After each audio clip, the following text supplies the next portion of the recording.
তো গাইজ বিয়ে করার পর সেরকম তো কোথাও বেরোনো হয়নি, তাই আজকে বিকালে বাড়ি ছিলাম, তো ভাবলাম একটু বনমালীপুর থেকে ঘুরে আসা যাক। তো বনমালীপুর অনেক দিন আগে এসেছিলাম, তখন একটা অন্যরকম ছিল, আর এখন তো সম্পূর্ণ আলাদা হয়ে গেছে। আগের তুলনায় এখন কিন্তু মন্দিরের সৌন্দর্য আরও দ্বিগুণ হয়ে গেছে। তো যাই হোক, দুজন মিলে গিয়েছিলাম। ঠিক বিকেলের টাইমটা গিয়েছিলাম সন্ধ্যের এই মন্দিরের লাইটিংটা দেখবো বলে।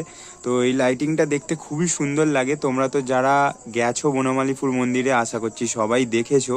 এই মন্দিরটায় আমরা আজ থেকে না, প্রায় 4-5 বছর আগে থেকে আসছি। আর এই মন্দিরের কাজ কিন্তু এখনও পুরোপুরি সম্পূর্ণ হয়নি। এই মন্দিরের এখনও অনেক রকমই কাজ বাকি আছে, রং করা, লাইটিংয়ের কাজ। যখন এগুলো পুরোপুরি কমপ্লিট হবে, আমি খালি ভাবছি তখন এই মন্দিরের সৌন্দর্য কতটা বাড়বে।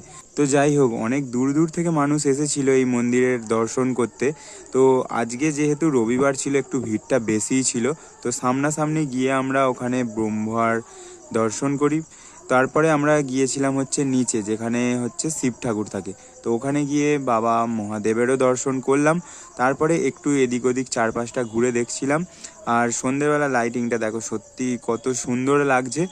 আর তোমরাও যারা এই মন্দিরে আগে গেছো আমাকে কমেন্ট করে জানাও। আর আমার এই মিনি ভ্লগটা কেমন লাগলো অবশ্যই কমেন্ট করে জানিও।